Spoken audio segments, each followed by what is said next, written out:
शं वरुणः शन्नो भवत्पर्यमा शन्न इन्द्रो बृहस्पतिः शन्नो विष्णुरुक्रमः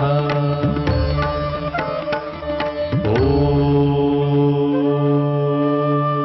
शान्ति शान्ति शान्तिः।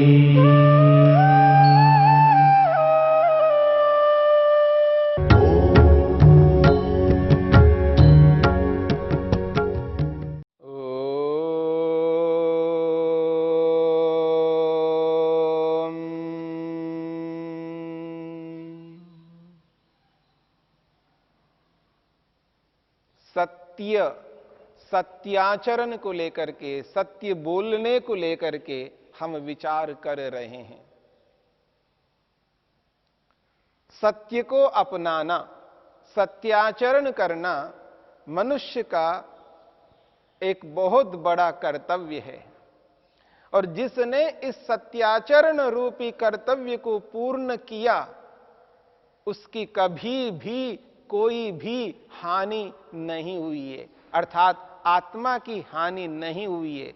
आत्मा का जो सर्वोत्कृष्ट प्रयोजन है, अपवर्ग को प्राप्त करना, भोग को पूरा करके अपवर्ग को प्राप्त करना, मुक्ति को प्राप्त करना, ऐसा कोई आज तक नहीं हुआ जिसने सत्याचरण किया और वो अपने प्रयोजन रूपी अंतिम अपवर्ग को, लक्ष्य को पाया नहीं हो। इसलिए तो महर्षि ने कहा है, सत्येन लभ्य, सत्य से ही प्राप्त किया जाता है, असत्य से कभी प्राप्त नहीं होता। हां, असत्य से भौतिक पदार्थ प्राप्त हो सकते हैं, मकान मिल सकता है, जमीन मिल सकती है, कपड़े मिल सकते हैं, भोजन मिल सकता है, आने जाने के साधन मिल सकते हैं, रोटी कपड़ा और मकान ये सब प्राप्त हो सकते हैं, लेकिन आत्मतृप्ति नहीं प्राप्त हो सकती, आत्मतृप्ति नहीं मिल सकती, आत्मसंतोष नहीं मिल सकता, आत्म स्वातंत्र्य की प्राप्ति नहीं हो सकती, आत्मनिर्भयता की प्राप्ति नहीं हो सकती। वो तो केवल केवल केवल सत्य से ही हो सकता है।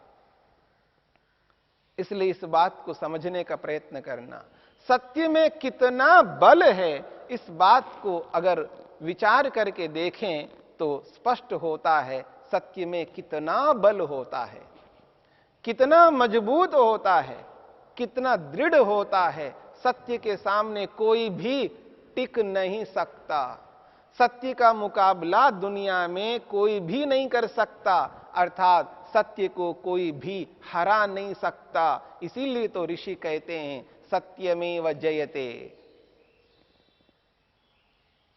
इसको बताने के लिए महर्षि वेदव्यास ने महाभारत के अंतर्गत सुंदर शब्दों में कहा है, चत्वारा चत्वारा एकतो वेदाः सांगोपांगाः सविस्तराः।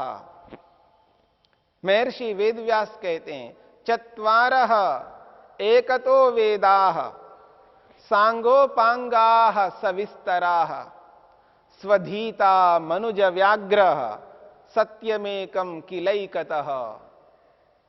महर्षि वेदव्यास क्या कहना चाहते हैं? वो कहते हैं, चत्वारः वेदाः, चार वेद हैं, ऋग्वेद, यजुर्वेद, सामवेद और अथर्ववेद। फिर वो कहते हैं, सांगोपांगा सविस्तराः, अंग उपांगों सहित संपूर्ण वैदिक वांग्मय को ग्रहण किया है। यहां पर चार वेद हैं तो चार वेदों के चार उपवेद हैं। ऋग्वेद का उपवेद आयुर्वेद, यजुर्वेद का उपवेद धनुर्वेद, सामवेद का उपवेद गंधर्व वेद और अथर्ववेद का उपवेद अर्थवेद। चार उपवेद, चार वेद और चार उपवेद, और चारों वेदों के चार ब्राह्मण भी हैं, जिनको ब्राह्मण ग्रंथ कहते हैं। ऋग्वेद का ऐतरेय ब्राह्मण है, यजुर्वेद का शतपथ ब्राह्मण है, सामवेद का साम ब्राह्मण है और अथर्ववेद का गोपथ ब्राह्मण है। 4 वेद, 4 उपवेद, 4 ब्राह्मण और 6 अंग, शिक्षा, व्याकरण, निरुक्त, छंद, ज्योतिष और कल्प, ये 6 अंग है और 6 उपांग है। योग, सांख्य, वैशेषिक, न्याय, वेदांत और मीमांसा। और उपनिषद 10 उपनिषद हैं, 11 उपनिषद है। उपनिषद तो वैसे बहुत सारी हैं, तो उपनिषदें इतिहास की दृष्टि से यदि देखा जाए तो रामायण है और महाभारत है। यह संपूर्ण वैदिक वांग्मय को प्रस्तुत किया जा रहा है। 4 वेदाः सांगोपांगा सविस्तराः। सांगोपांग के साथ महर्षि ने सविस्तराः कहा, क्योंकि इन ग्रंथों को विस्तार करने वाले अलग अलग ऋषि हुए हैं। बहुत सारे ग्रंथ हो जाते हैं जो इन ग्रंथों को विस्तार करके व्याख्यान करके बताया गया। यदि कोई व्यक्ति चारों वेदों को पढ़ करके, चारों उपवेद को पढ़ करके, चारों ब्राह्मणों को पढ़ करके, 6 अंग और उपांगों को पढ़ करके, सभी उपनिषदों को पढ़ करके, इनके व्याख्यान ग्रंथों को पढ़ करके कितना बड़ा ज्ञानी बन सकता है, बहुत बड़ा ज्ञानी बन सकता है। लेकिन महर्षि कहते हैं 4 एकतो वेदाः सांगोपांगा सविस्तराः। वो कहते हैं इतने सारे ग्रंथों को पढ़ करके, संपूर्ण वैदिक वांग्मय को पढ़ करके यदि व्यक्ति छल, कपट, अन्याय आदि से अपने पक्ष को दृढ़ बनाना चाहता है, अपने पक्ष को सिद्ध करना चाहता है, अपने पक्ष को जीतवाना चाहता है, तो महर्षि कहते हैं इन सब शास्त्रों को, वैदिक वांग्मय को पढ़ करके अगर कोई व्यक्ति उसको जीतने के लिए, जिताने के लिए उद्यम मेहनत करता है, तो वो एक तरफ रखिए, तराजू के एक पलड़े में रख दीजिएगा चारों वेदों को पढ़े हुए व्यक्ति को, चारों उपवेद, चारों ब्राह्मण, 6 अंग, 6 उपांग और उपनिषद, समस्त वैदिक वांग्मय को भी पढ़ करके वो एक पक्ष है और एक व्यक्ति के पास केवल सत्य है। सत्यमेकम किलैकतः, और एक पक्ष में केवल सत्य है, सत्य को लेकर के चलता है। तो दोनों तराजुओं में एक और सत्य को रखो, एक और इन समस्त ग्रंथों का ज्ञान विज्ञान रखो, तो भी सत्य की ही पलड़ा भारी है। आप चाहे कितने ही शास्त्रों को पढ़ लो, कितना ही करो, लेकिन आपका पक्ष सत्य है और आप अपने सत्य पक्ष को सिद्ध करने में सक्षम हैं, तो सत्य की ही जीत होती है, असत्य की जीत कभी नहीं हो सकती। कितना बड़ा भारी है सत्य, कितना वजनदार है सत्य। एक और वेदज्ञ हैं और एक और सत्य है, तो सत्य की जीत होगी, सत्य की बात मानी जाएगी। सत्य में वो क्षमता है, वो सामर्थ्य है। सत्य सदा सत्य के रूप में व्यक्ति को प्रसन्नता देने वाला है, सत्य शांति देने वाला है, निर्भयता को देने वाला है। सत्य को इतना कम हांकना नहीं। सारा का सारा ब्रह्मांड सत्य के आश्रय से टिका हुआ है। सत्येन उत्तभिता भूमि, सत्य से ही ये सारा का सारा ब्रह्मांड, ये धरती धारित है, सत्य ने धारण किया है। एक दिन के लिए यदि सत्य को हटा दिया जाए तो उथल पुथल हो जाएगा, अराजकता फैल जाएगी। आज संसार चल रहा है, सत्य के आश्रय से चल रहा है, बिना सत्य के संसार नहीं चल सकता। इसलिए सत्य को सभी स्वीकार करते हैं, सत्य को नकारने वाले दुनिया में आज तक उत्पन्न नहीं हुए हैं। हां, अपने स्वार्थ से अपने दुराग्रह से, अपने हठ से वो सत्य को नकारता है, लेकिन कहीं कहीं सर्वत्र ऐसा नहीं कर सकता। मेरी बात को समझने का प्रयत्न करना। दुनिया में आज तक कोई व्यक्ति ऐसा उत्पन्न ना हुआ है, न वर्तमान में है, न भविष्य में होगा, जो ये घोषणा करे कि मैं पूर्ण रूप से असत्य को अपना करके जीवन यापन करके जिताऊंगा, पूर्ण रूप से असत्य आचरण करूंगा और अपने प्रयोजन को पूरा करूंगा, ऐसी घोषणा करने वाले आज तक ना हुआ और ना आज है, ना भविष्य में होगा। पूरे जीवन को बिताना तो बहुत बड़ी बात है, एक 24 घंटे बिता करके देखे, असत्य को अपना करके 24 घंटे बिता करके देखे, नहीं जी पाएगा व्यक्ति, क्योंकि उसको असत्य बोलना है। भूख लग रही है तो नहीं लग रही बोलना है, प्यास लग रही है नहीं लग रही बोलना है, सोना है नहीं सोना है ये बोलना है। हमेशा हर क्रिया के विपरीत बोलना है, असत्य आचरण बोलना है। कैसे जी पाएगा? आप कल्पना करके देखिएगा। जो व्यक्ति ये मानता है कि असत्य के बिना काम नहीं चल सकता, चला करके दिखाइएगा, असत्य से 24 घंटे चला करके दिखाइएगा, एक सप्ताह चला करके दिखाइएगा, एक महीना चला करके दिखाइएगा, एक साल चला करके दिखाइएगा, नहीं चला पाओगे। सत्य के बिना आपका जीवन दुष्कर हो जाएगा, आप जी नहीं सकते। अगर जी रहे हो, सांस ले रहे हो, ये सत्य के कारण से है। इसलिए सत्य को झुटलाना नहीं है, सत्य को इंकार नहीं करना है, सत्य को अपने जीवन से पृथक कभी नहीं करना है। सत्य से ही व्यक्ति अपने प्रयोजन को पूर्ण कर सकता है। 24 घंटे के लिए असत्य आचरण पूर्ण रूप से 100% बोल करके कोई दिखा दे, नहीं कर सकता है।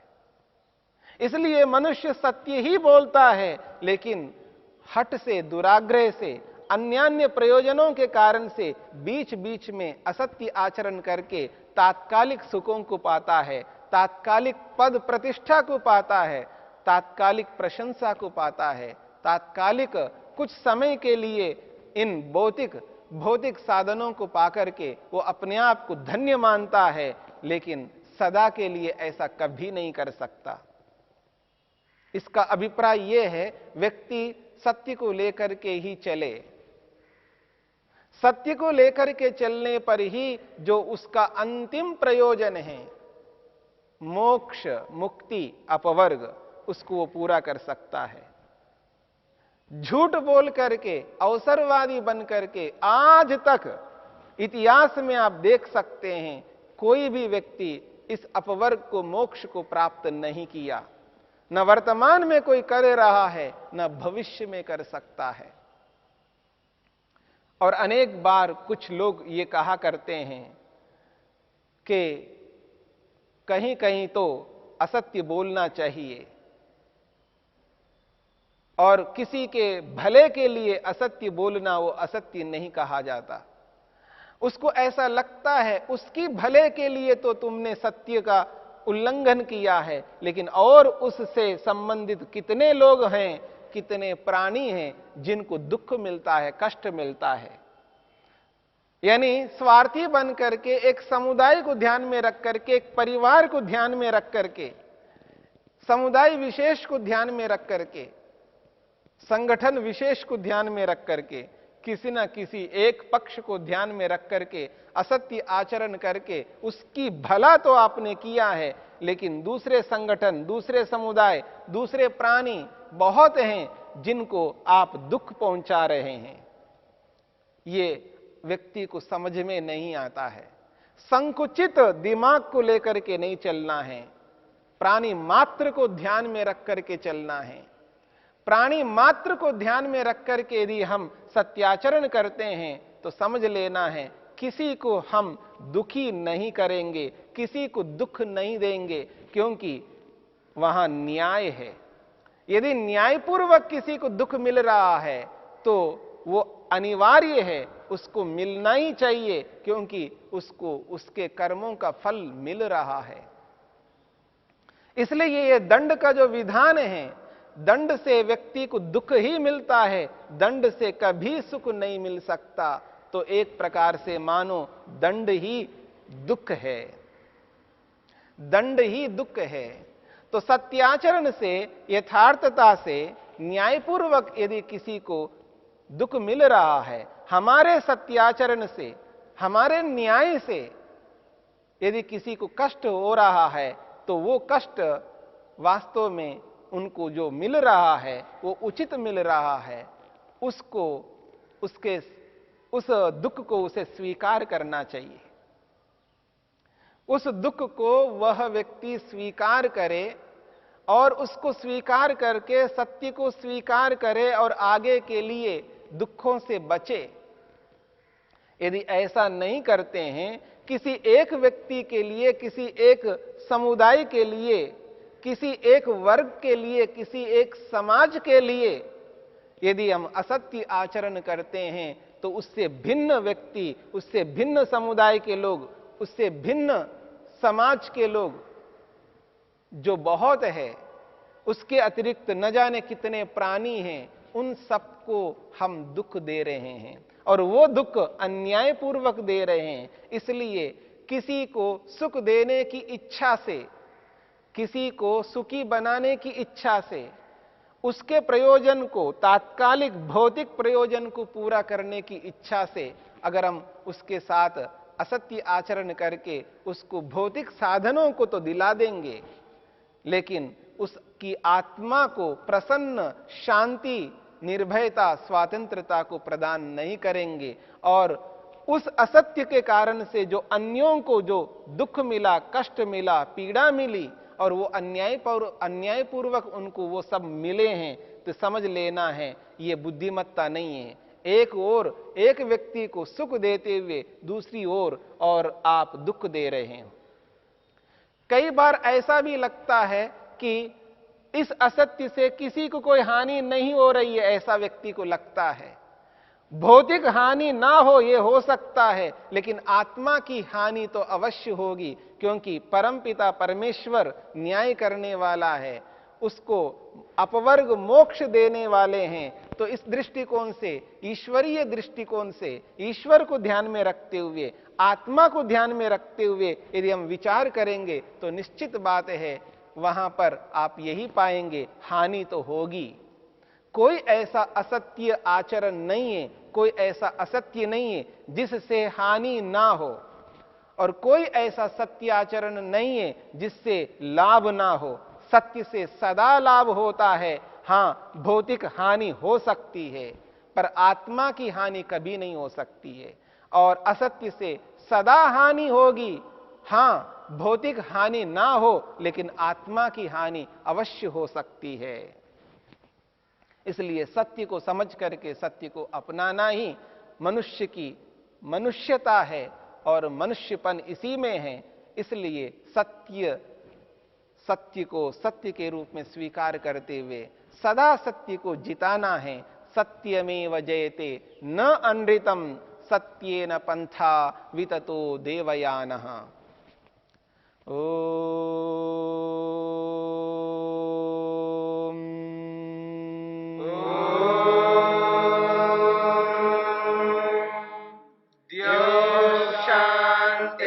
शांतिरंतरिक्षं शांतिर्पृथिवी शांतिरापः शांतिरोषधयः शांतिः वनस्पतयः शांतिर्विश्वे देवा शांतिर्ब्रह्म शांति सर्वं शांति शांतिरेव शांति क्षमा शांतिरेधि।